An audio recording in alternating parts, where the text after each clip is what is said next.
देश के जाने माने न्यूरोसर्जन, सालों का अनुभव, सैकड़ों सर्जरी। सेहत की बात डॉक्टर के साथ में आज हमारे साथ खास मेहमान हैं जीबी पंत अस्पताल के senior neurosurgeon doctor Daljeet Singh.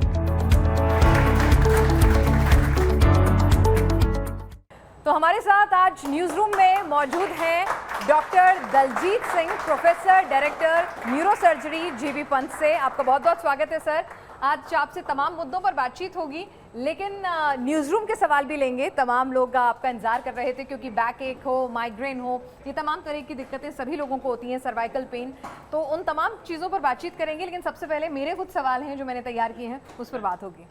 Sir, पहला सवाल जो सबसे ज़रूरी सवाल है आजकल, कमर दर्द। मुझे नहीं लगता शायद मैं यहाँ भी सबसे पूछूं, आप लोगों को भी शिकायत है कमर दर्द की?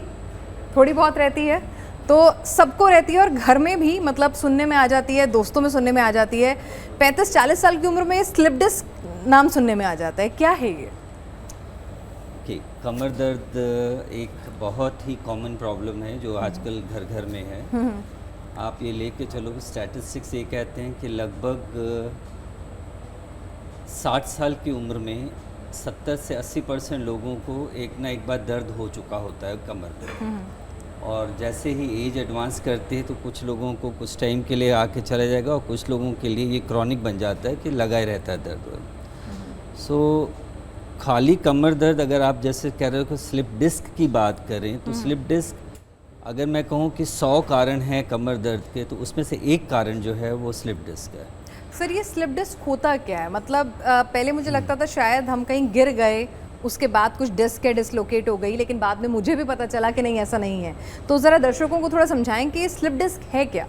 उसके लिए हमें समझना पड़ेगा कि हमारी जो स्पाइनल कॉर्ड है या वर्टिब्रा जिसको बोलते हैं, उसके सर्वाइकल, डॉर्सल और लंबर 3 एरिया होते हैं। सर्वाइकल हम नेक को बोलते हैं, डॉर्सल ये जो पीछे वाला इलाका है, और लंबर जो है नीचे हो जाता है। सो वर्टिब्रा के बीच में एक तरह का कुशन होता है, सॉफ्ट, जो बॉडी वेट को संभालता है। उसको हम लोग डिस्क बोलते हैं। एक तरह का वॉशर है। इसका काम बॉडी के वेट को एब्जॉर्ब करना, एक तरह का शॉक एब्जॉर्बर है। जब ये डिस्क अपनी जगह से हिल जाए तो वो पीछे की तरफ आके स्पाइनल कॉर्ड पे या नर्व रूट्स जो कि बॉडी के पैरों को या बॉडी के अलग अलग हिस्सों को सप्लाई कर रही है, उसको आके अगर छूने लग जाए तो वो उससे इरिटेशन की वजह से वो दर्द शुरू कर देता है। तो वो स्लिप डिस्क है। सर, ये होता किस कारण से है? स्लिप डिस्क का कॉमनेस्ट कॉज है एजिंग। उम्र के साथ साथ डिस्क के अंदर जो पानी होता है एक तरह का, वो कम हो जाता है और वो सूखने की वजह से अपनी जगह छोड़ के स्लिप कर जाती है। ओके, ठीक है। तो वो एज की वजह से, जिसको हम लोग कॉमन भाषा में early stage of lumbar degeneration या लंबर स्पॉन्डिलोसिस भेजते हैं। ओके। इसके अलावा चोट लग जाए, ट्रॉमा है, ट्रॉमा में वो डिस्क के जो बाहर कैप्सूल होता है वो टूट जाता है और वो डिस्क का कंटेंट जो है निकल के बाहर आ जाता है। तो वो भी नर्व रूट के ऊपर प्रेशर देने लग जाएगा, तो वो फिर दर्द शुरू कर देगा। तो ये स्लिप डिस्क जिसको हम बोलते हैं, उसकी इटियोलॉजी की क्यों हुई और उसने दर्द प्रोड्यूस करना शुरू करा। सर, मैं आपको एक बात बताऊं, जैसे मेरे ऑफिस के अंदर ही कम से कम, मतलब हमारे यहाँ 35 से मैं 40 की ही बात करूं, मतलब 40-42 मैक्सिमम, ऐसे एक नहीं, कम से कम 5-6 केसेस हैं जिनको ये प्रॉब्लम बताई गई, जबकि उनको कोई चोट भी नहीं लगी और एज भी हम लोग ये नहीं कह सकते हैं कि बहुत बुजुर्ग, मिडिल एज है। तो उनका कारण क्या रहा होगा? नहीं, मैंने तो सारे यंग देखे, मिडिल तो मुझे लग नहीं रहा था। नहीं सर, ये डिजिटल विंग है तो यहाँ पर सारे यंग हैं, लेकिन डिजिटल आजकल यंग बच्चों का है। सवाल सबसे पहले तो आप ये समझो कि कमर में दर्द या जिसको बैक दर्द हम लोग बोल रहे हैं, सिर्फ डिस्क से नहीं होता। ओके। अब जैसे आपने जिस एग्जाम्पल को कोट किया, आपके ऑफिस में काम करने वाले जो यंग और मिडिल एज वाले हैं, इनका जो कारण निकलेगा वो होगा मस्कुलर पेन, लिगामेंट पेन, कमर का पोस्चर ठीक ना होना, कमर की एक्सरसाइज ठीक नहीं होना, ठीक तरह से बैठना नहीं, ठीक तरह से लेटना नहीं। तो बैक की जो मसल हैं जो कि हमारे वर्टिब्रल कॉलम को सपोर्ट करती है, अगर वो वीक होंगी या उसमें स्प्रेन हो जाएगा तो वो बिल्कुल उसी तरह की पेन करेंगी जब जैसे कि वो डिस्क बल की पेन आती है। तो ये ज़रूरी नहीं है कि सबको डिस्क बल्ज की ही प्रॉब्लम हो। ओके। हमें सबसे पहले ये देखना कि वाकई में डिस्क बल्ज है या सिर्फ मस्कुलर पेन है। तो क्या कई बार ऐसा भी होता है डॉक्टर साहब, आपके पास भी ऐसे केस आए हों कि लोगों ने मिस डायग्नोस कर लिया हो या मिस इंटरप्रेट कर लिया हो, क्योंकि आजकल ये बड़ा वो है कि मुझे स्लिप डिस्क हो गई है। बहुत कॉमन है। एक तो ये मिथ है कि भाई अगर कमर में दर्द हो रहा है तो डिस्क है। दूसरा, अनफॉर्चुनेटली लोग तुरंत एमआरआई कराते हैं और एमआरआई में कुछ ना कुछ निकल आता है। और कई बार ये भी देखा गया कि 25% पॉपुलेशन में डिस्क बल्ज होता भी है। नॉर्मल किसी तरह का सिम्टम ना होने से भी डिस्क निकल जाती है। ओके। अब वो हर डिस्क बल्ज की वजह से दर्द हो रहा है ऐसा भी ज़रूरी नहीं अच्छा, है। ये ज़रूरी नहीं है। ज़रूरी नहीं है। ओके। तो फिर यहाँ रोल आता है क्लिनिशियन का उसको मैच करना कि जो डिस्क बल्ज दिख रहा है और पेशेंट के जो सिम्टम है वो आपस में मैच करते हैं, कोरिलेट करते हैं कि नहीं कर रहे हैं। ओके। ठीक है। लाइक फॉर एग्जांपल फर्दर समझाता हूँ।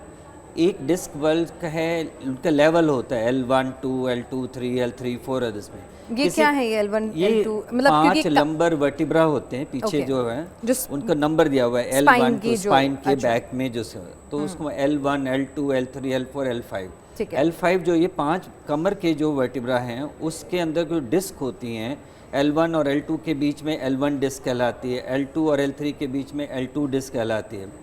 तो जब वो डिस्क बल्ज होगा उसकी पेन, मान लीजिए डिस्क बल्ज है L5S1 में, उसका पेन का एक पर्टिकुलर एरिया है, उसी एरिया में पेन होनी चाहिए। किस एरिया में डिस्क बल्ज है उस एरिया में पेन होगा। एरिया स्पेसिफाइड है कि इस एरिया में दर्द है।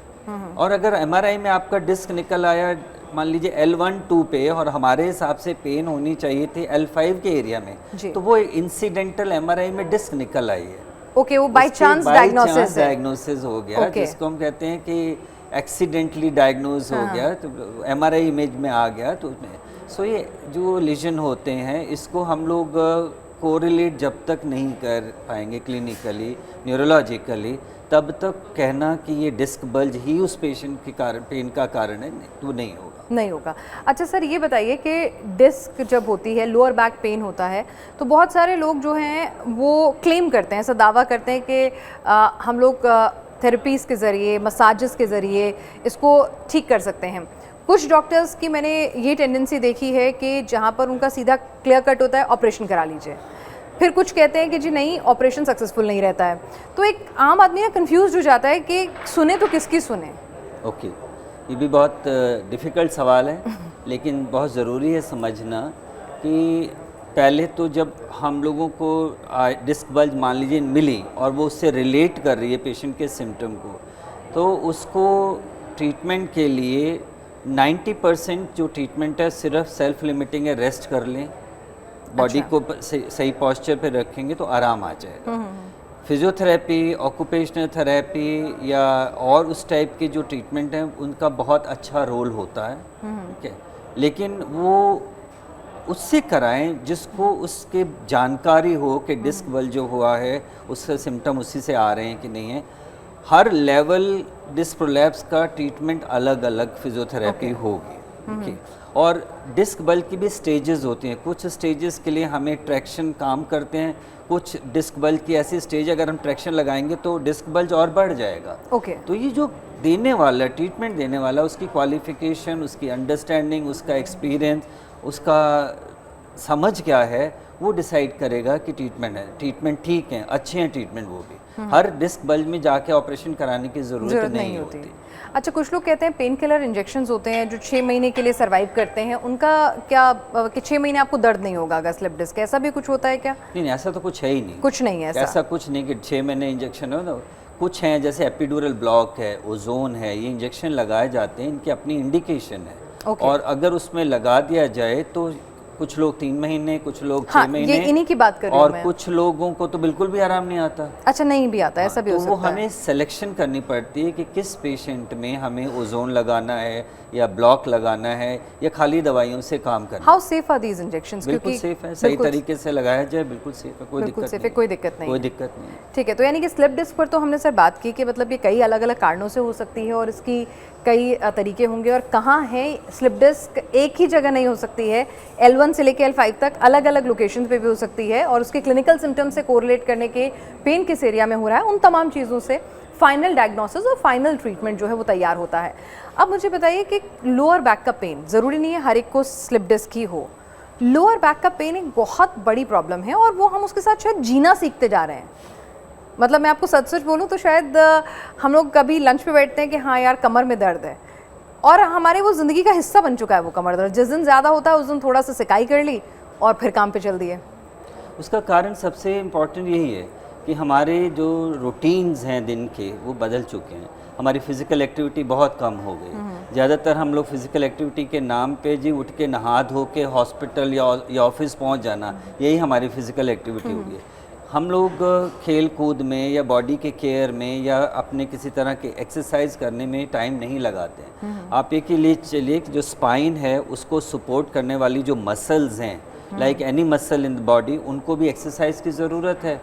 आप बेंड कर रहे हैं, सीधे हो रहे हैं, लेफ्ट टर्न कर रहे हैं, वो एक्सरसाइजेस स्पाइन की मसल को स्ट्रेंथन करती हैं। जब हम वो नहीं कर रहे हैं, एक ही पोस्चर में आए, ऑफिस में बैठ के काम करने लग गए और उसके बाद गाड़ी में बैठ के चले गए या बस में बैठ के चले गए, तो वो एक्सरसाइज नहीं है, वो हमारे एक ट्रांसपोर्ट का जरिया बन जाता है जिसको हम कर रहे हैं। तो हम बैक की केयर नहीं कर रहे हैं, जो कि मेरे ख्याल से हम करें तो मसल स्ट्रांग होंगी तो डिस्क बल्ज भी नहीं होगा। ये भी एक इम्पॉर्टेंट चीज़ है। जब मसल वीक होती हैं तो डिस्क के ऊपर प्रेशर बढ़ता है, वो बल्ज कर जाती है।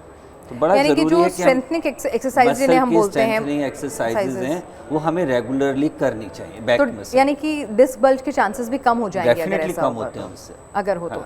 और सर क्या मतलब बहुत ज़्यादा मतलब ड्राइव करने से और इन तमाम चीज़ों से भी क्या आपको लगता है कि बैक एक की प्रॉब्लम्स बढ़ जाती हैं? बिल्कुल, डेफिनेटली बढ़ती है। अब आप लेके चलिए, अगर मैं एग्जांपल लेके चलूँगा, आप गाड़ी चला रहे हैं, कार चला रहे हैं, कार में आप किस पोस्चर में बैठे हैं, आपकी बैक का सपोर्ट कैसा है, और आप ये देखिए आप क्लच दबा रहे हैं, छोड़ रहे हैं, एक बैक प्रेशर आ रहा है, आपने किस तरह के जूते पहने हुए हैं, क्या हील पहनी हुई है, गाड़ी चलाते समय किस तरह का प्रेशर ले रहे हैं, ट्रैफिक में कितनी बारी ब्रेक दबाना पड़ा, ट्रैफिक में कितने क्लच दबाने पड़ गए, ट्रैफिक में आप जहाँ आप 10 मिनट में निकलना था वो आपको आधा घंटा लग गया, तो आप पैर को स्ट्रेन कर रहे हैं, बार बार ब्रेक लगा रहे हैं, बार बार क्लच दबा रहे हैं, वो सारा बैक में प्रेशर जो है स्पाइन पे जा रहा है। तो वो लेकिन डॉक्टर दिलजीत, हम लोग ज़िंदगी जीना तो नहीं छोड़ सकते, तो ऐसे में इसका विकल्प क्या है? मतलब हम क्या कर सकते हैं जिससे कि इनसे बच सकें?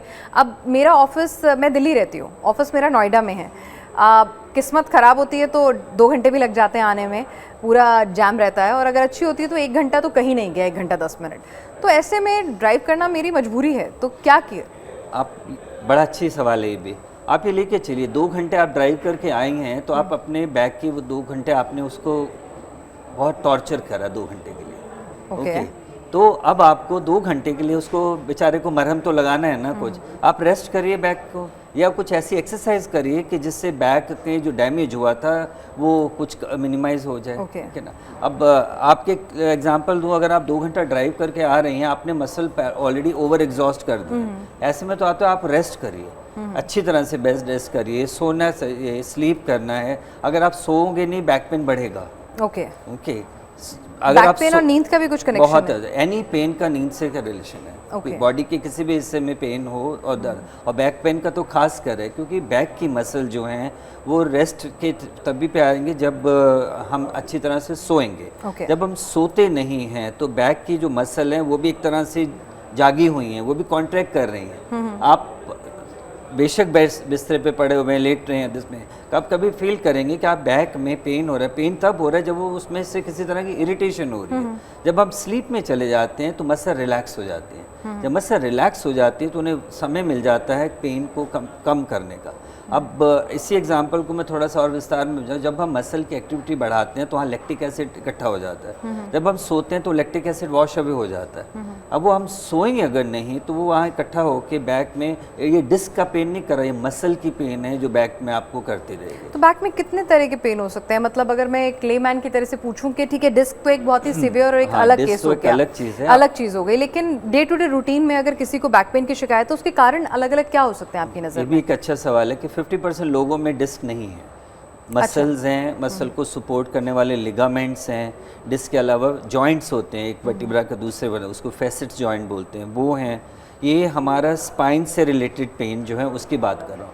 उसके अलावा बॉडी में कुछ और ऑर्गन जो हैं वो भी बैक का पेन कर सकते हैं, जैसे किडनी का पेन है, यूरेटर का पेन है, स्टोन का पेन है, वो भी बैक में आ सकता है। यूट्रस है, प्रोलैप्स यूट्रस होता है ओल्ड एज में, जिसको हम कॉमनली लेके चलते हैं कि लेडीज़ जो है लो बैक पेन कर रही हैं और वो लगा कि उनका MRI करा दिया, उसमें कोई डिस्क पल जाया, तो यूट्रस प्रोलैप्स है। रिट्रोवर्टेड यूट्रस है, मेल में प्रोस्टेट की प्रॉब्लम है, यूरिन ब्लैडर की प्रॉब्लम है, ये सब भी बैक पेन के साथ प्रेजेंट कर सकती है। समटाइम स्टमक है, उसमें पेनक्रियास की पेन जो है वो भी बैक पेन की तरह अच्छा, ये भी तमाम पेन्स बैक में होंगे। जाती है। आप ये लेके चलिए, नर्व्स जो हैं वो सारी बैक में ही हैं। ओके। जब वो किसी भी चीज़ से इरिटेट होंगी, वो पहला दर्द तो बैक में होता है, रेफर्ड पेन करते हैं, तो दर्द की ओरिजिन सबका बोझ बैक उठा रही है, तो सबका बोझ बैक उठा रही है। सबका दर्द शुरुआत कहीं से, लेकिन रेफर्ड पेन जो है बैक में आ रही है। ठीक है। सो कई बार ये आता है, लोग खासकर एल्डरली फीमेल अगर बैक पेन से आ रही हैं तो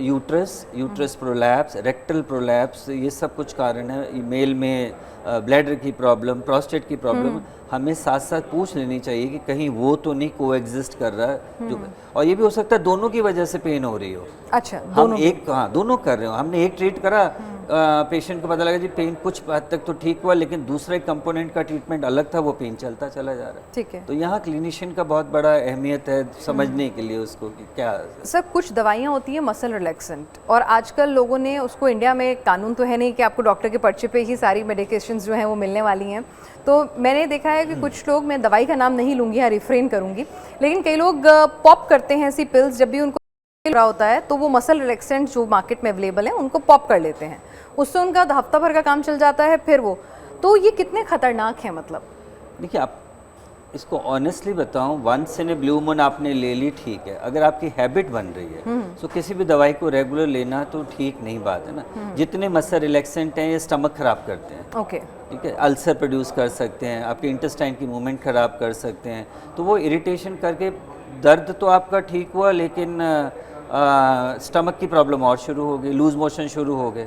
तो ये तो आप एडवाइस, और खाली पॉपन इनके साथ कई बार हमें सप्लीमेंट मेडिसिन भी देनी पड़ती हैं ताकि उनके साइड इफ़ेक्ट मिनिमाइज करा जाए। अब जितने ये मसल रिलैक्सेंट हैं, साथ में ये स्लीप प्रोड्यूस करते हैं। मेरे पास कुछ ऐसे केसेस आए, उन्होंने पेन किलर खाया, गाड़ी चलाने लगे, सो गए और गाड़ी ठुक गई। So one has to be careful while taking these medicine. जिसका काम है उसी को करने देना चाहिए। डॉक्टर हैं तो प्लीज़ आपकी केमिस्ट से अच्छी दोस्ती हो सकती है कि बगल वाले केमिस्ट से जाकर ले आओ, पर ये आदत आपको भी बदलनी चाहिए और केमिस्ट को भी बदलनी चाहिए। और अगर कमर दर्द है, परसिस्टेंट कमर दर्द है, व्हेन इट्स अलार्मिंग कि अब मुझे डॉक्टर के पास जाना है, आप जिसका काम है उसी। अब मैं कैमरा उठा लूं तो फोटो ले, कैमरामैन तो नहीं बन जाऊंगा ना। It is art involved in it, उसमें अंडरस्टैंडिंग है, तो वही बात मेडिसिन में भी है। सर, कब मैं ये ट्रिगर करूं कि ठीक है, अब ये मेरा बैक एक जो है वो मेरे लाइफस्टाइल रिलेटेड है और अब ये थोड़ा सीवियर हो गया, अब मुझे डॉक्टर को, मतलब इट्स अलार्मिंग। जैसे कुछ लोग कहते हैं अभी तो हल्का है, बढ़ेगा तो चले जाएंगे। अगर मैं जल्दी चली जाऊँ तो क्या मैं फर्दर इसको डैमेज होने से रोक सकती हूँ? नहीं, मैं इसको थोड़ा दूसरे तरीके से आपको जवाब देना चाहूँगा जी। कि कब आपको डॉक्टर के पास जाना लाजमी है। ओके, आपका पेन के साथ साथ दर्द बैक के साथ साथ पैर में जा रहा है, जिसको हम कहते हैं एक तरफ जा रहा है, पैर के किसी हिस्से में जा रहा है, अंदर की तरफ, बाहर की तरफ, बैक से पैर की तरफ जा रहा है, या इसके साथ पैरों में नमनेस आ रही है, या पैर में लग रहा है कुछ हीटिंग से लग रही है, या आपको लगता है मैं चल नहीं पा रहा हूँ या चल नहीं पा रही हूँ, मेरे पैर में चप्पल नहीं पहन पा रही हूँ, या टॉयलेट के सीट में बैठना खड़े होने में दिक्कत हो रही है, ठीक है, या आपके स्टेप्स ठीक नहीं चल रहे, या आपको लगता था पहले तो मैं 1 किलोमीटर चल लेती थी, अब मेरे से 100 मीटर नहीं चला जाता, या पहले 100 मीटर चल लेते थे, अब मेरे से 10 कदम नहीं उठाए जाते। तो ये सिवियरिटी पेन की बढ़ रही है, जिसको हम लोग कहते हैं डिस्टेंस जो चलते थे वो कम होता जा रहा है। ऐसी कंडीशन में डॉक्टर के पास जाना और अपना फर्दर इन्वेस्टिगेशन कराना बहुत ज़रूरी हो जाएगा। मतलब न्यूरोलॉजिकली कोई डेफिसिट आने लग गया है, या लगा जी पेशाब का कंट्रोल ख़राब हो रहा है, अपने आप निकल रहा है दर्द के साथ साथ, तो वो एक सीरियस स्टेज शुरू हो जाती है। तो उस समय आप खाली दवाइयाँ लेके नहीं चल सकते, लाइन ऑफ ट्रीटमेंट बदलेगा, इन्वेस्टिगेशन बदलेंगी, ट्रीटमेंट ऑप्शन बदलेंगे, तो ये एक वार्निंग साइन तरह के होगी, इसमें आपको जाना। या कोई भी पेन आपका 2 हफ्ते से ज़्यादा या 3 हफ्ते से ज़्यादा चल रहा है, आप घर में कुछ दवाई ले रहे थे उस समय आपको स्पेशलिस्ट के पास जाने की जरूरत है, मतलब अगर रिस्पॉन्स नहीं आ रहा 2 हफ्ते मैक्सिमम 2 आपका हफ्ते के बाद गैस्ट्रेशन अगर पीरियड पेन होना चाहिए। परसिस्ट कर रहा है आपको किसी स्पेशलिस्ट के पास जाना चाहिए। ठीक है सर, कुछ न्यूज़ रूम के भी बहुत सारे सवाल हैं, बहुत देर से वो लोग आपका इंतजार कर रहे हैं, तो क्या उनके सवाल लिए जाएं? चलिए आइए, क्योंकि वो सवाल ऐसे होंगे जो डे टू डे रूटीन की ज़िंदगी से जुड़े हुए होंगे और जो वो फेस करते होंगे वो प्रॉब्लम्स आते होंगे। अभी देखिए ना, जैसे बैठे हुए हैं, अगर मैं शो करा दूं ये, हाँ ठीक है ना, ये काफी रिलैक्स मोड में बैठे हैं, ठीक है। बट देन ये क्या सही पोस्चर है बैठने का या नहीं? अब ऐसे बैठते हैं ये, हाँ, और कमर पीछे, हाँ। जब आप हेल्दी हैं, आप किसी भी पोस्चर में बैठिए, ठीक है। जब आपको दर्द हो रही है उस समय पोस्चर बदलेगा आपका बैठने का। उस समय आपको एडवाइस किया जाता है कि भाई आपको प्रॉपर पोजीशन क्या है।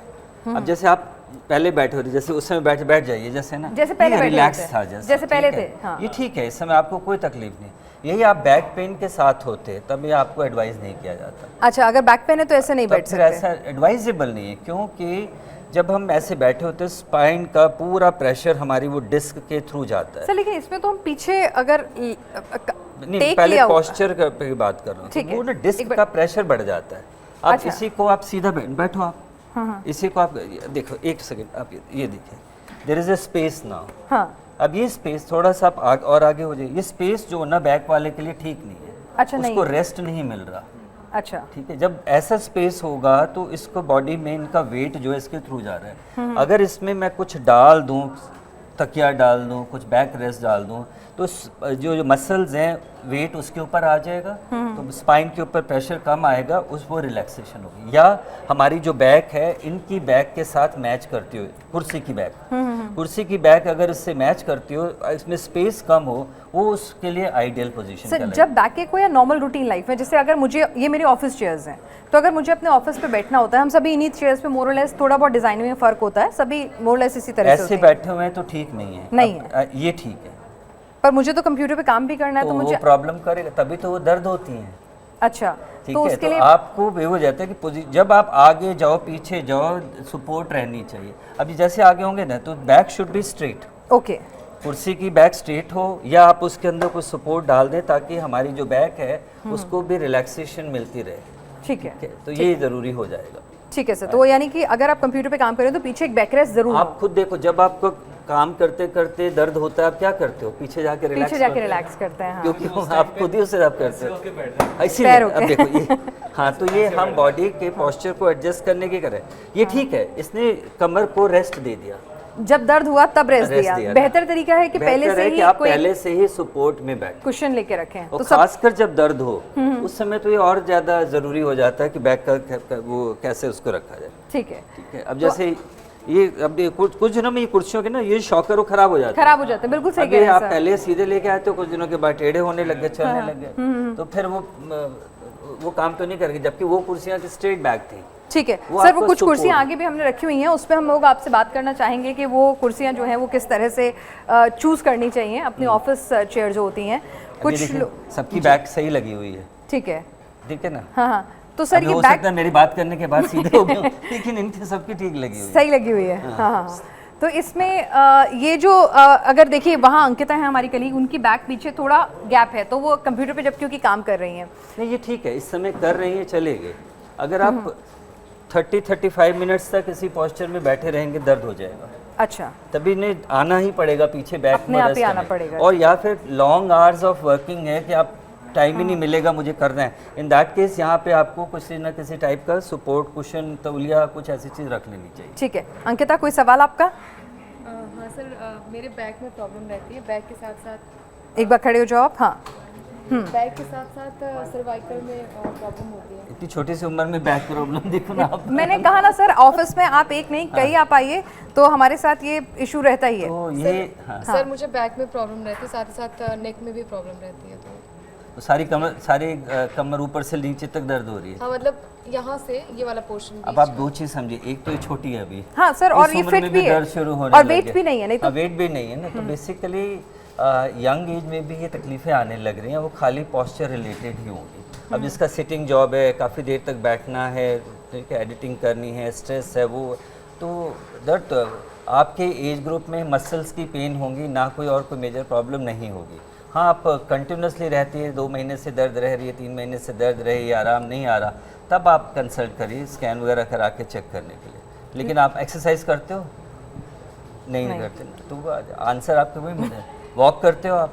हाँ, वॉक करते हैं शाम के वक्त। शाम के वक्त, चलिए गुड। नेक की कोई एक्सरसाइज होती है? सर जब पेन होता है तो थोड़ा सा जो हाँ, अप तो जब डाउन पेन नहीं होता उस समय नहीं करते? वक्त नहीं। हाँ, तो यही है ना, हैबिट में डालना है। जब पेन होती है उस समय एक्सरसाइज वैसे भी नहीं करनी चाहिए। पेन एग्जैजरेट होती है, आपको एक्सरसाइज तभी करनी है जिस समय आप नॉर्मल हो, ताकि जब स्ट्रेस स्ट्रेन बढ़े तो आप उस समय उसको टॉलरेट कर पाओ रेदर देन पेन में चले। और किसी का क्या सवाल है? एक एक करके आते हैं। सरोज जी, आपका कुछ सवाल है?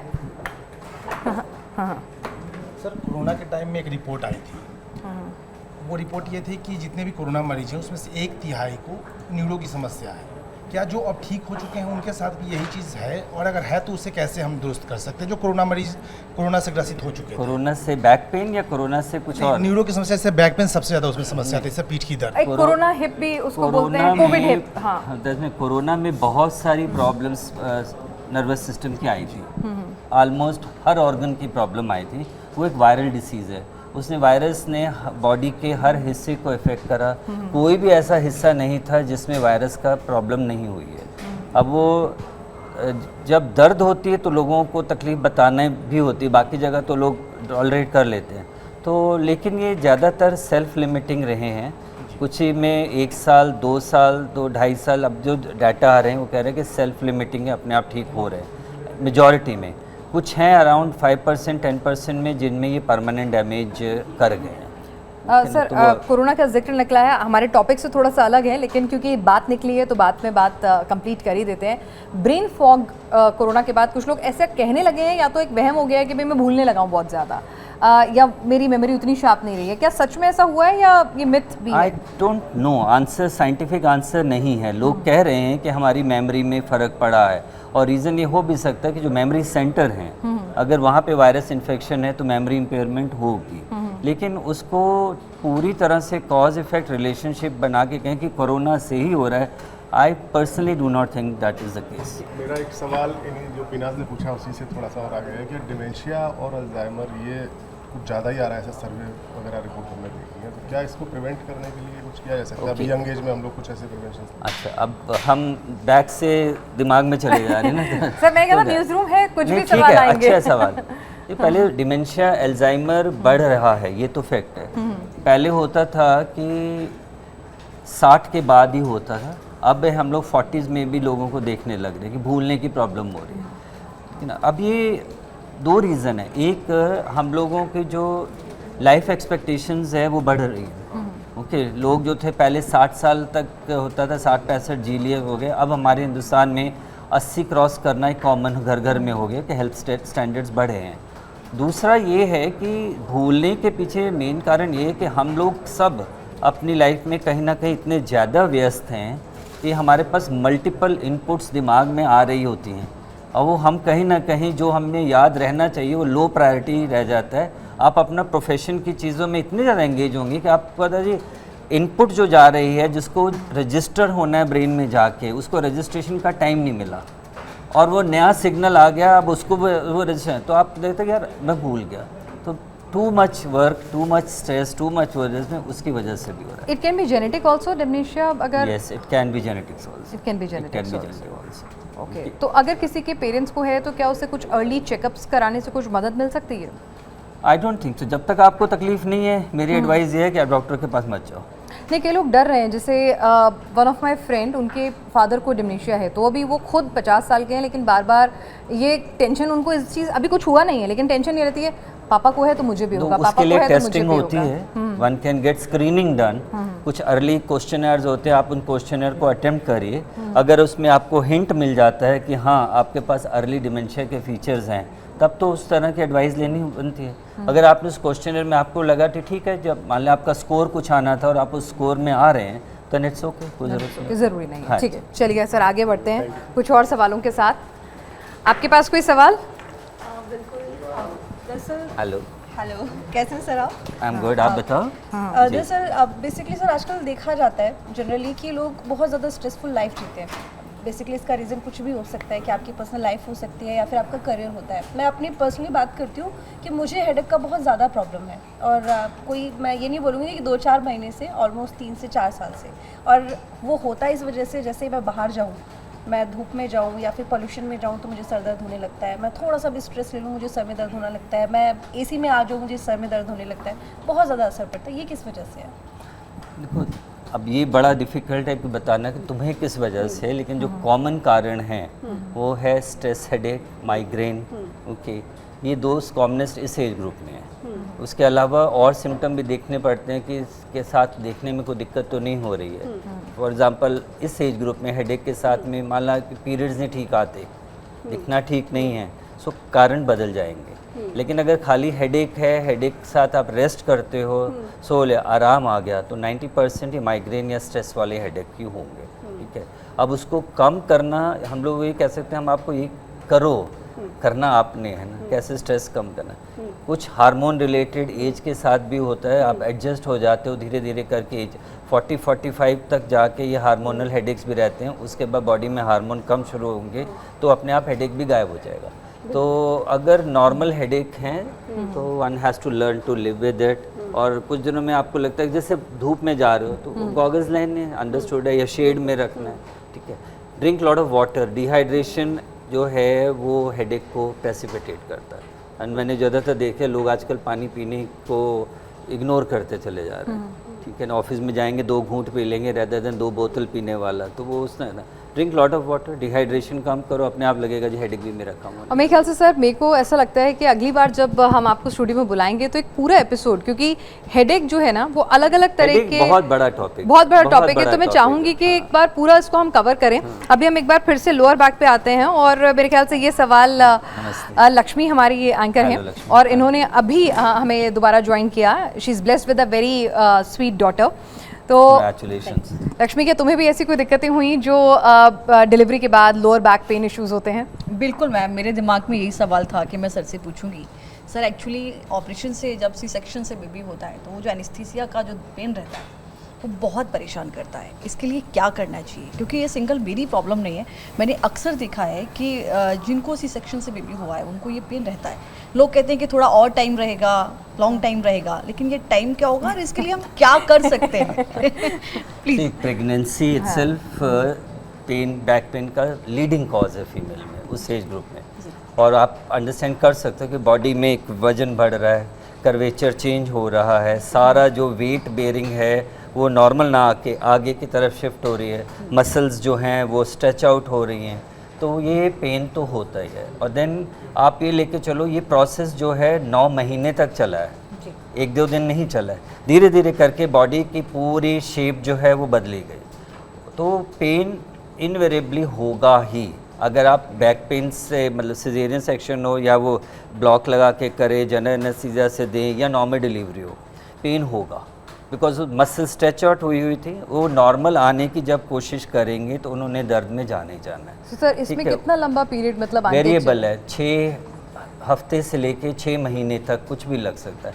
आप लेके चलो, जिसे परप्यूरियम बोलते हैं कि डिलीवरी के बाद, इसीलिए तो रेस्ट दिया जाता है गवर्नमेंट जॉब्स में, बेबी को भी देखा जाए और बैक जो है। लेकिन बहुत ज़रूरी है कि बैक की केयर करना, पेल्विक एक्सरसाइज करना, बैक एक्सरसाइज करना, वो स्ट्रेंथनिंग अभी शुरू करें, नहीं तो क्या होगा, वो मसल की टोन वापस नहीं आएगी and then it will become a chronic pen.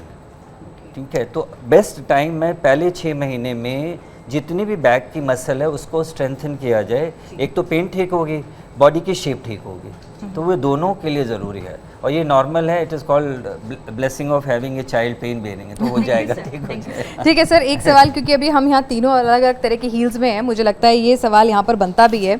हमारा प्रोफेशन ऐसा है कि हमें मतलब, और प्रोफेशन भी छोड़ दीजिए, हम लोग फैशन के लिए भी हील्स पहनते हैं, तो क्या सारी हील्स ख़राब हैं?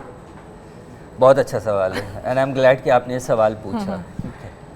फैशन के लिए पहनना, हाइट ऊपर बढ़ाने के लिए पहनना, फाइन ना। मेरी तो खैर हील नहीं है, बट आप देखो, सर देखो मेरी ये हील्स है, आपकी ये हील, आप फोकस करो इसके ऊपर। एक हील तो ये है कि सारा फ्लैट है, दूसरी हील होती है जो पेंसिल हील है, 4 इंच 6 इंच। हाँ प्लीज कम, प्लीज कम, ठीक है, आप इधर आओ ना। आप ये देखो, ये वजन जो है, अब अगर और इसमें वेट जो है पंजे पे जा रहा है, ओके, ये जो हील है वेट नहीं ले रही है, ये तो एक कॉस्मेटिक वहाँ पे उसने होल्ड कर रखा है वहाँ पे, तो आपको आप गिर ना जाओ इसलिए उसने आपको टिका रखा है, लेकिन वजन जो है वो सारा आपके पंजे पे जा रहा है। तो क्या इससे भी बैक एक होगा? इससे बैक एक होगा, इससे बैक एक भी होगा, और आपका अगर हैबिट है इसी टाइप को पहन के 24 घंटे रहने, यानी कि जब भी ऑफिस आए कुछ दिनों में आपके फिंगर की शेप खराब हो जाएगी। 9 आवर्स अगर ये पहनेगी तो बहुत ज़्यादा है, बहुत ज़्यादा है। बहुत ज़्यादा है। और अगर मैं जो ये पहन रही आप उस रिस्ट्रिक्टेड पहनो या कुछ हील पहनो, हील में कोई प्रॉब्लम नहीं है। ये आप हील देखो, इसमें ना वजन जो है सब जगह पूरा ट्रांसफर हो रहा है, वेरएज़ इसमें आप पंजे के ऊपर वजन ले रहे हैं। तो कुछ दिनों में ऐसे होगा कि अंगूठा जो था ऐसे ना होके अंदर की तरफ आना शुरू हो जाएगा, क्योंकि वजन जो उसके ऊपर ट्रांसफर हो रहा है, प्रेशर जा रहा है।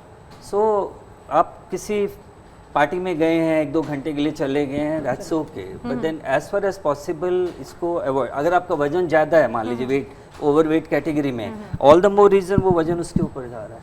तो वन हैज़ टू अंडरस्टैंड कि आप थोड़े देर, अब यहाँ आए उतार दीजिए हील अपनी, वैसे बिना उसके घूमिए फिरिए, यू विल कंपनसेट, उससे आपका पेन भी कम होगा। ठीक है, ये अच्छा तरीका है। हाँ जी। सर एक सवाल यहाँ पर, क्योंकि 3 अलग अलग चेयर्स भी मुझे दिख गई हैं, तो हम लोग ऑफिस में भी खूब बहस करते हैं ये कि कौन सी चेयर ठीक है।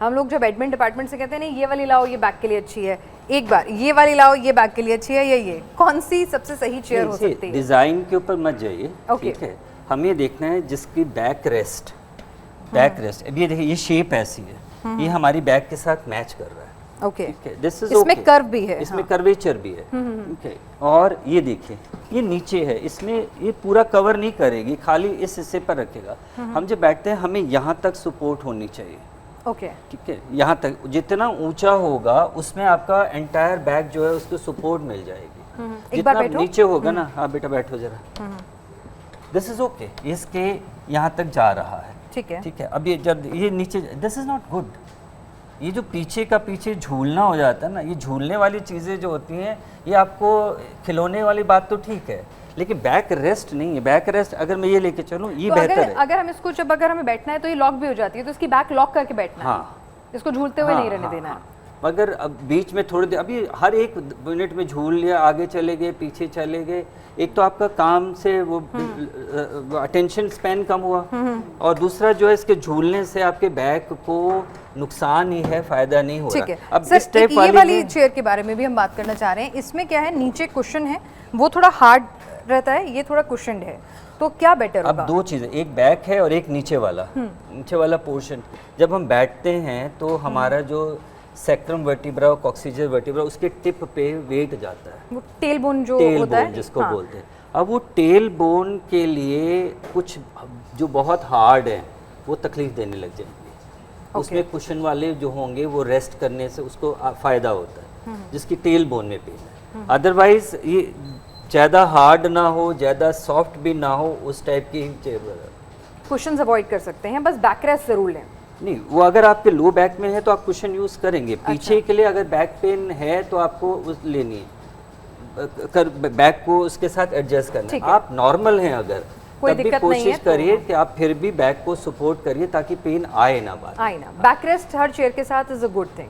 अगर छोटा सा कोई बैक के लिए एक सपोर्ट के लिए अगर बैक ना हो तो एक तरह का स्टूल हो जाएगा ना, नहीं, नहीं, इसके बीच में जो गैप रह जाता है, गैप नहीं होना चाहिए, नहीं होना चाहिए, तो उसके लिए कि मैं कोई कुशन या कुछ रख सकती हूँ, है ना, वो टॉवल रख लीजिए, कुशन रख लीजिए, you will feel more comfortable, muscle back के रिलैक्स रहेंगे, you will also be relaxed. ठीक है, great. So heels and chairs, ये एक बड़ा हमारे ऑफिस का एक इशू था। कुछ और सवाल ईशा? यस, अच्छा कुछ सब। हेलो सर, एक सवाल है कि मम्मा को बहुत टाइम से प्रॉब्लम है वेरिकोज वेन्स की, तो अक्सर ये महिलाओं को होती है और महिलाएं इसे जो है अवॉइड कर देती है और देखती नहीं है, तो ये कितनी घातक साबित हो सकती है महिलाओं के लिए?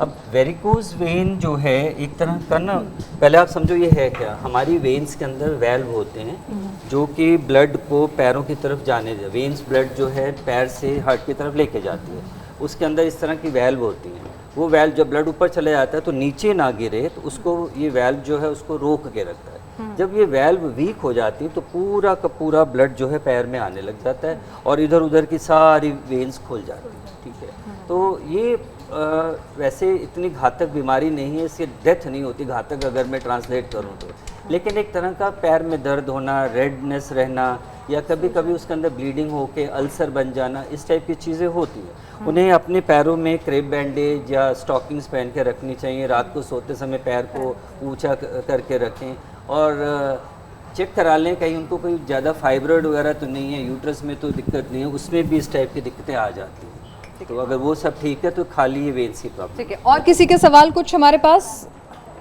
अच्छा, एक मिनट। हेलो, मेरा आपसे ये सवाल है कि मेरी फैमिली में जैसे मेरे फादर और ग्रैंडफादर को माइग्रेन का प्रॉब्लम था, तो मेरा ये है कि क्या ये इससे ये न्यूरो रिलेटेड प्रॉब्लम है और क्या ये मतलब अगली जनरेशन में पास हो सकता है? मुझे मेरे माइग्रेन भाई जेनेटिकल हो सकता है, मतलब इसको तो नहीं होगा? नहीं, माइग्रेन जेनेटिकल हो सकता है लेकिन हर माइग्रेन जेनेटिकल नहीं होता। ओके, और आजकल देखूं तो माइग्रेन कॉमनेस्ट कॉज जो हेडेक का है वो माइग्रेन ही है। ज़्यादातर वो खाने से रिलेटेड है, कुछ टाइप्स ऑफ फूड जो है माइग्रेन प्रेसिपिटेट करते हैं। पीरियड से रिलेटेड है, पीरियड के दिनों में माइग्रेन बढ़ जाता है। इसके ऊपर फिर चर्चा करेंगे। हाँ। और आपके पास बैक से रिलेटेड सवाल है? एक्चुअली मुझे ये पूछना है कि जैसे कई बार ऐसा होता है कि जैसा कि आपने भी मैम पूछा था हील्स से रिलेटेड, या फिर हम स्ट्रेट करके कई बार हम बुलेटिन्स में 2-4 घंटे हम लोग बैठे रहते हैं, तो उस टाइम पे क्या होता है कि हमारी जो बैक, क्योंकि कई बार हमारा पॉस्चर रहता है कि हम बहुत स्ट्रेट बैठते हैं, कई बार ऐसा होता है कि हम थोड़ा सा ऐसे करके हो जाते हैं, तो उसकी वजह से जो बैक में हमारी शोल्डर्स में जो पेन होता है उससे कैसे रिलीफ पा सकते हैं? बहुत आसान है। जब आपको पेन हो रहा है और आप खुद ही आंसर दे रहे हो, आप बॉडी के पोस्चर हिला लेते हो तो आराम आ जाता है, ठीक है ना। आपको अपने बैक की एक्सरसाइज ही करनी है, ठीक है ना। आप ये करो कि जिस पोस्चर में आपको रिलीव मिला आप उस पोस्चर में वापस चले जाओ। एक पोस्चर में आप अगर 2 घंटे 3 घंटे बैठें तो हमारी बैक में ना बड़ी सारी मसल्स हैं, कुछ का काम है उसको आगे ले जाना, कुछ का काम है पीछे ले जाना, कुछ को साइड में लेके जाते हैं। अब आप एक पोस्चर में जाते हो, आप मान लो आपका पीछे जाना चाहते थे लेकिन आप गए नहीं उस समय, ठीक है, आपकी कंपल्शन थी उसी पोस्चर में बैठने की, आगे जाना था आप जा नहीं पाए, उसी पोस्चर में थे। तो वो जो मसल्स हैं उसको एक्टिविटी हो रही है अंदर स्टिल, लेकिन उसने उसको ट्रांसलेट करके उसको पूरी बॉडी के मूवमेंट नहीं करी। तो इसे कहते हैं एक तरह का isometric movement of the muscle, कि वो मसल अपनी जगह कॉन्टैक्ट तो कर गई लेकिन उसने एक्शन नहीं करा। तो जब आप अपने आपको उस पोस्चर में से रिलीव करोगे, लगे ना ये मैं इस पोस्चर में बना, stay in that posture for some time. अगर तुम वापस जाओगे दर्द दोबारा आ जाएगा। बॉडी खुद गाइड करती है कि मेरे लिए ये पोस्चर ठीक है, मुझे उस पर रेस्ट करना चाहिए। एक और हाँ प्लीज़ प्लीज़ एक और क्योंकि कई बार हम देख रहे हैं आज के टाइम ना शेयर मार्केट बहुत ज़्यादा, उसमें इन्वेस्ट आजकल बहुत सारे युवा कर रहे हैं। उस टाइम पे होता ये है कि कई बार ना उसका डिप्रेशन, क्योंकि कई बार उसमें वो लॉस कर जाते हैं, उसका डिप्रेशन उनको बहुत ज़्यादा एंग्जाइटी होना स्टार्ट हो जाती है। उस टाइम पे क्या उसका इफ़ेक्ट माइंड पर पड़ता है? अगर माइंड पे पड़ रहा है तो उस टाइम पे क्या माइग्रेन होना या फिर उससे रिलेटेड कोई प्रॉब्लम्स होना वो शुरू हो सकती है? अगर कोई भी, क्योंकि आजकल हम ये भी देख रहे हैं कि अगर किसी को एंग्जाइटी हो रही है या डिप्रेशन हो रहा है तो वो ज़्यादातर नशे की तरफ चले जाते हैं, ये जनरेशन जो जा रही है, तो उससे कैसे रिलीफ मिल सकता है? मतलब ये अगर मैं समझूं इसको कि क्या मतलब ये जो स्ट्रेस हैं, चाहे वो किसी चीज़ का फाइनेंशियल लॉस और गेन का स्ट्रेस हो या फिर और किस तरह का है, तो क्या ये भी हेडेक ट्रिगर कर सकते हैं? खाली हेडेक नहीं, बॉडी के किसी भी हिस्से में दर्द, पेन का साइकोलॉजिकल रिलेशन है। ओके, आप ये लेके चलो कि थोड़ा सा भी पेन हो किसी शख्स को और उसको इतना चिल्लाने लग जाएगा कभी कभी कि अरे ना इतनी सी दर्द नहीं बर्दाश्त हुई, तो वो सारा माइंड में है। और कुछ लोगों को इतनी बड़ी प्रॉब्लम होती है, उनका दर्द इतना सा है। तो आप इसे भी होता है ना कि psychological management of the pain, pain stress को एक अलग ब्रांच बन गई है। पेन को कैसे कम किया जाए एंग्जाइटी में, डिप्रेशन में या किसी भी और माइंड की स्ट्रेसफुल कंडीशन में, ठीक है ना। ये लोगों को पेट दर्द होने लग जाते हैं, पीरियड में पेन बढ़ जाते हैं, बैक पेन बढ़ जाता है, सर दर्द बढ़ जाता है, शोल्डर पेन बढ़ जाता है। तो पेन का एक सेंटर है ब्रेन के साथ जाता हुआ जो साइकोलॉजिकली कंट्रोल करता है। ठीक है, तो यानी कि हमारे मूड स्विंग्स और पेन्स बहुत रिलेशन है। ठीक है, कुछ और बैक से रिलेटेड किसी और के पास सवाल? यस, खुशबू के पास सवाल है सर। हाँ जी, हेलो। यस खुशबू। हाँ, सर सवाल ये है कि जैसा कि मेरी सहयोगी अंजलि भी ये पूछ रही थी, हम लोग बुलेटिन के दौरान क्या होता है कि कई बार स्पीड न्यूज़ जब होती है या फिर कुछ ऐसे लाइव वगैरह होते हैं तो हम कंटिन्यूसली कई देर तक एक ही पोस्चर में होते हैं, तो उससे सर ये पेन तो होता है, लेकिन बैक में ये जो पेन है वो भी बहुत ज़्यादा होता है, मतलब अनबेरेबल हो जाता है। और सर मैं एक चीज़ इस पे ऐड करना चाहूँगी, हम लोग स्टूल्स पर बैठते हैं, मतलब हम लोग के पास इस तरह की चेयर्स नहीं है, हम लोग बैठ रख नहीं सकते क्योंकि कैमरे में फिर वो बैक दिखती है तो डिस्ट्रैक्ट करती है पीछे का। तो हमारे पास जो चीज़ें होती हैं वो इस तरह से सेमी कर्व में चीज़ें रहती हैं, बार स्टूल जो होते हैं कुछ इस तरह के, क्योंकि कैमरे में दिखती है इसलिए आप लोग ऐसे अवॉइड करते हो। ऐसे अवॉइड करते हैं। तो हम लोग ना क्या करते हैं कि हम लोग बार स्टूल जो होते हैं जो यहाँ तक यानी बैक नहीं है इसकी, वो सेमी कर्व होता है, उसमें भी कुशन भी होता है, लेकिन इस तरह से कर्व में यहीं से मतलब यहाँ से चेयर को इसको आप यहाँ से काट दीजिए। नहीं वो ठीक है, लेकिन वो दर्द तो कर रहा है ना उसको, तो उसका कोई तरीका नहीं है। तरीका है वो, अच्छा हुआ आपने पूछा। देखो आप कैमरे को अवॉइड करना चाहते हो, कुछ ऐसी चेयर आती हैं जिसमें सिर्फ इतना सा पोर्शन होगा बैक सपोर्ट के लिए, ये सब नहीं होगा। आपके बैक एक लंबा डंडा होगा, लंबा डंडा नहीं, पूरा का पूरा ऐसा होगा, ये पूरा एरिया दिखेगा उसका। वो एरिया में आपकी बॉडी का वो रेस्ट ले लेगा, ये सब नहीं दिखेगा। सपोर्ट के सपोर्ट मिलती है मार्केट में। यानी कि हमें मतलब सेमी चेयर लेने की बजाय एक पूरा लंबा, मेरे हिसाब से तो वो बेहतर रहेगा क्योंकि आपकी पूरी बैक को सपोर्ट करता है। तो सर वो मतलब मैंडेटरी है कुल मिला के, अगर हम ऐसा नहीं मैंडेटरी देखो कुछ नहीं, आपकी पेन की टॉलरेंस कैसी है, आप 2 घंटे आपको 2.5 घंटे आप बता रहे हो मुझे इस पॉस्चर में, सर कभी कभी 4 भी हो सकते हैं अगर ब्रेकिंग न्यूज़ है तो। अब हम लोग ऑपरेशन करते हैं, ठीक है, हमारे ऑपरेशन की भी ऐसी ही चेयर है, उसको सर्जिकल चेयर बोला जाता है। उस चेयर में भी हम लोग कई बार हमारा हाथ कई बार ऐसे होता है, उस पोस्चर में हम ऑपरेट कर रहे होते हैं और हमारा हाथ 2-2 घंटे तक ऐसे रहता है।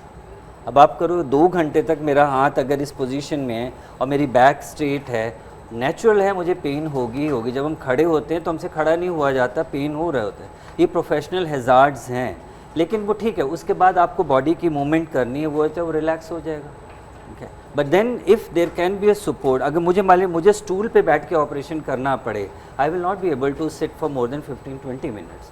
लेकिन अगर 2 घंटे की सर्जरी में मेरे पास बैक सपोर्ट है तो मैं काम भी बेहतर कर पाऊंगा। आप ही लोग हैं, you will be mind relax होगा, दर्द हो रहा है साथ में न्यूज़ का आइटम काम कर रहे हो तो I would prefer we should have something, I don't know, आप अपने कैमरामैन को बताइए कैसे एडजस्ट करना है वो डिलीट ठीक है। तो हम लोग क्या करेंगे, इसका पीछे का बैक को हम थोड़ा यहाँ से कटवा के ऐसी चेयर्स लेंगे, मिलती हैं चेयर्स कि वो ऐसे जो है सपोर्ट की सपोर्ट और नहीं दिखेगा जो। ठीक है, एक सवाल प्लीज मेरा ये भी था कि आजकल हम लोग क्या करते हैं कि जिम बहुत ज़्यादा जाते हैं, मतलब कोशिश ये होती है कि जिम जाओ, लेकिन योग और मेडिटेशन वो बहुत ज़्यादा बेहतर होता है माइंड के लिए, तमाम चीज़ें जो होती है उसके लिए। तो सर आप क्या सजेस्ट करते हैं, योग की तरफ ज़्यादा जाना चाहिए या जिम में जो हार्डकोर एक्सरसाइज हम करते हैं वो ज़्यादा बेहतर है? वेट लिफ्ट और ये सब कई बार देखा है, वेट लिफ्ट कर करके भी लोगों की बैक पेन हो जाती है। आप अगर बैक के हिसाब से आप बॉडी बिल्डिंग के लिए तो जा नहीं रहे, वेट रिडक्शन, फिट रहने के लिए आपका घर सबसे अच्छी जगह। ओके, ज़्यादातर लोग दिखाने के लिए जिम जा रहे हैं आजकल कि मैं वहाँ जाता हूँ, ये करता हूँ ना,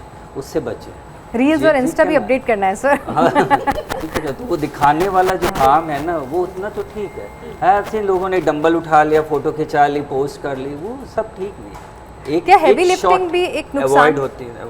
why should you do heavy lifting, किस लिए करनी है आप? नहीं, वो लोग जिम में ये समझाया जाता है सर कि कई बार ऐसी एक्सरसाइज होती हैं कि आपको पैर से लगभग 50 किलो का वजन ऐसे उठाना होता है पूरा का पूरा, और उसका सीधा वजन जो है आपकी बैक पर आता है। तो तुम बैक कर, ऋषभ तुम आ जाओ, तुम ये बॉडी लिफ्टिंग करता है, ऋषभ आ जाओ, यही बताएगा। आओ। नहीं आप हाँ, क्या रहता है वो एक्सरसाइज जो तुम पुश करते हो? Leg press. हाँ, लेग प्रेस। हाँ। इंक्लाइन मतलब बैक हमारी उस पे स्ट्रेट होती है नीचे और ऊपर पुश करते हैं हमारी लेग्स। मैं समझ गया, हाँ। तो उस पे हमें वेट, लेकिन वो बैक पे बहुत नुकसान देता है। तो वो ऐसे उससे जो बेसिकली उससे जो ज़्यादा इफेक्ट करता है वो हमारे स्क्वाट्स करते हैं और डेड लिफ्टिंग करती है। मैं वही समझाने की, कोई भी एक्सरसाइज आप कर रहे हो, ठीक है ना, आप एक्सरसाइज कर रहे हो या बॉडी बिल्डिंग कर रहे हो, डिफरेंस है। हाँ, आप ना नहीं, फ़र्क है। अगर आप कह रहे हो कि मुझे थाई मसल स्ट्रॉन्ग करनी है या आपने बाइसेप स्ट्रॉन्ग करने हैं, उसका ऑब्जेक्टिव क्या है? क्या आपने किसी प्रोफेशनल वजह से करना है, तब तो एक अलग बात है। आपका काम यहाँ का है, प्रोफेशनल आपके ये हैं, उस समय आप अपनी बैक को या बॉडी के किसी भी हिस्से को ज़रूरत से ज़्यादा स्ट्रेन करते हैं, उस समय तो अच्छा लगेगा, ठीक है। कुछ टाइम बाद ये छूट जाती हैं एंड देन ओवर दर्द की वजह से भी लोगों की मसल्स पेन वगैरह जो है उस समय तो अच्छी हैं। मान लो आपका ये एक्सरसाइज छूट गई कुछ टाइम से, अब वही मसल जो स्ट्रांग थी वो एट्रोफी में जाएंगे, उसमें दर्द होगा, वो तकलीफ देने लगे। तो ये सोच के कर लो। तभी मैंने वो कहा ना कि आप घर में जो कर सकते हो। सर घर पे मतलब क्या कर सकते हैं? योग नहीं वगैरह सर, और जैसे जो कई लोग exercise- जिम में मैंने देखा है हैवी वो होते हैं वेट वेट को उसको पूरा डेडलिफ्ट बोलते हैं, पूरा का पूरा उसमें साइड में रहता यहाँ है पे और भी ऐसे कंधे पूरा पे भी, उठाते हैं हाँ। उसको, That's right, और बैक को पूरा कर्व देकर उसको उस तरह से उठाया जाता है। तो जब आप प्रॉब्लम चल रही है, बैक पेन वगैरह चल रही है, तब तो ऑटोमेटिकली छूट जाएगा ना। ये तो छूट जाएगा। छूट जाएगा, छोड़ेंगे लोग। हाँ, लेकिन क्या इसकी वजह से बैक Yes, पेन हो सकता इसकी है? वजह से बैक पेन होती है। हमारे पास आते हैं पेशेंट की जो डिस्क बल्ज हो गया। अब बताइए, वजन उठा रहे हैं, आपकी कैपेसिटी है वजन उठाने की 20-25 किलो, आप दिखाने के लिए 100 किलो उठाना चाहते हो, 50 किलो उठाना चाहते हो, उठा के ऊपर लेके गए, वो सारा प्रेशर डिस्क पे जाता है। ओके। डिस्क का काम शॉक एब्जॉर्बर है, एक स्टेज पे एब्जॉर्ब करेगी, वो ब्रेक पॉइंट पे आके वो टूटेगा, उसका कैप्सूल जो होता है डिस्क का टूटता है, कंटेंट बाहर आएगा। तो आते हैं लोग क्योंकि खाली बैक पेन से नहीं आए, सडनली लोगों को चलना बंद हो गया। अब रोज नहीं होता, लेकिन जिसके साथ ये प्रॉब्लम हो गई उसे तो तकलीफ हो गई। तो क्या जिम में हैवी लिफ्टिंग अवॉइड करनी चाहिए? आपके प्रोफेशन के हिसाब से आपने डिसाइड करना है। अब आप कहो जी मैं रोज 50 किलो का वेट उठाऊंगा, आई रियली डोंट अंडरस्टैंड क्या लॉजिक है इसके। ओके, तो फिट रहने के लिए आप उतना ही करो जितना आपका शरीर को टॉलरेट करता है और आराम से करता है। ठीक है, उतना तक तो ठीक है। जहां आप स्ट्रेस करके उठाना चाहते हो, कोई भी एक्सरसाइज हो, वो आपके लिए एडवाइजेबल नहीं। ठीक है सर, तो ये मेरे को लगता है लोअर बैक को लेकर हमारी जो तमाम सवालात थे वो यहाँ पर ख़त्म हम कर सकते हैं। सर कोई सवाल छूटा हमसे आपको लगता है लोअर बैक को लेकर? आई थिंक बहुत कुछ कवर हो गया। कुछ मिथ होता है सर्जरी करवाएं कि ना हाँ, सर्जरी करवाएं कि ना करवाएं, ये एक ज़रूर इम्पोर्टेंट सवाल है कि जब लोअर बैक का इशू आता है। बहुत सारे पेशेंट आते हैं कि सर्जरी कराएंगे स्पाइन की तो हमारे पैर चलने बंद हो जाएंगे। ऐसा कुछ नहीं होता। आजकल सर्जरी बहुत सेफ है और लोग कुछ तो पढ़े लिखे लोग आते कहते हैं हमारी सर्जरी कर दीजिए ताकि हम अपने काम पे जाएं, क्योंकि सर्जरी के बाद रेस्ट करने की ज़रूरत पड़ सकती है हफ्ता 10 दिन के लिए। कुछ ऐसा हो कि कुछ प्रोफेशन ऐसे हैं जो कि रेस्ट अलाउ नहीं करते लोगों को, तो सर्जरी बिल्कुल सेफ़ है। हाँ, तभी हो जब उसकी एक्चुअल इंडिकेशन हो। ये नहीं कि आप जरा सा डिस्क निकल के आ गई है, स्पाइन में एमआरआई में निकल आ गया, थोड़ी सी पेन थी और उसके लिए सर्जरी कराओ, तो pain alone is not a indication for surgery. लेकिन कई बार डॉक्टर्स भी अलग अलग तरह के ओपिनियन देते हैं। जैसे आजकल लोगों को जितनी अवेयरनेस आ गई है तो लोग कई बार सेकंड ओपिनियन लेते ही हैं। हमने देखा है कि लोग सेकंड ओपिनियन के लिए जाते हैं। लोग एक डॉक्टर कह रहे हैं सर्जरी मत कराओ, एक कह रहे हैं नहीं इमीडिएटली सर्जरी करा लो। तो डॉक्टर दोनों हैं और दोनों ही अपने अपनी फील्ड में रिनाउंड डॉक्टर्स हैं। मतलब ऐसा नहीं है कि कोई डॉक्टर कम अच्छा है या दूसरा डॉक्टर ज़्यादा अच्छा है, दोनों ही अच्छे नोन रेप्यूटेटेड डॉक्टर्स हैं। तो ये एक पेशेंट कैसे फिगर आउट करे कि हु इज़ राइट? बड़ा मुश्किल है इसका जवाब देना। देखिए, सर्जरी पेशेंट ने कराने के फैक्टर बहुत सारे होते हैं। ठीक है, एक डॉक्टर ने कहा कि सर्जरी करनी है, उसके रीज़न जो होंगे उसके अपने इंडिकेशन हो सकती है। मान लीजिए हम स्टैंडर्ड ये लेके चलते कि 2 महीने से आपको आराम नहीं आया या 3 महीने से आराम नहीं आया तो सर्जरी करा लो। ऐसा नहीं कि 3 महीने का फुल स्टॉप है। कुछ लोगों को 4 महीने में भी आराम आ सकता है, तो वही वो दूसरा शख्स हो सकता है कह रहे हो अभी वेट कर लो, 1 महीना और वेट कर लेते हैं, तो अपनी जगह ठीक है। ठीक है, या फिर ऐसे सिचुएशन लेके चले कि दर्द बहुत सीवियर है, चल नहीं पा रहा। 90% जो पेन है डिस्क के जो है जिसमें न्यूरोलॉजिकल डेफिसिट ना हो वो आराम आ जाता है। उसका पीरियड जो है 6 हफ्ते से लेके 6 महीने तक भी हो सकता है। अगर आप 6 महीने रेस्ट कर सकते हैं तो फिर तो सर्जरी के लिए वो कई बार डॉक्टर पास जाएंगे 2 महीने हो गए, 3 महीने हो गए, अब आप ऑपरेशन कराओ, तो वो अपनी जगह एडवाइस करेगा। One second, there can be professional reasons also. Doctor ने भी अपना कोटा पूरा करना है किसी इंस्टीट्यूशन में करने का, वो भी करना है, तो let's not discuss on that. वो भी इंडिकेशन बना दिया जाता है कभी कभी। ठीक है, तो आपको खुद डिसाइड करना है और डॉक्टर पे भरोसा ही आपके पास इकलौता विकल्प है। जब आप बीमार हैं तो भरोसा ही सबसे बड़ी चीज़ है।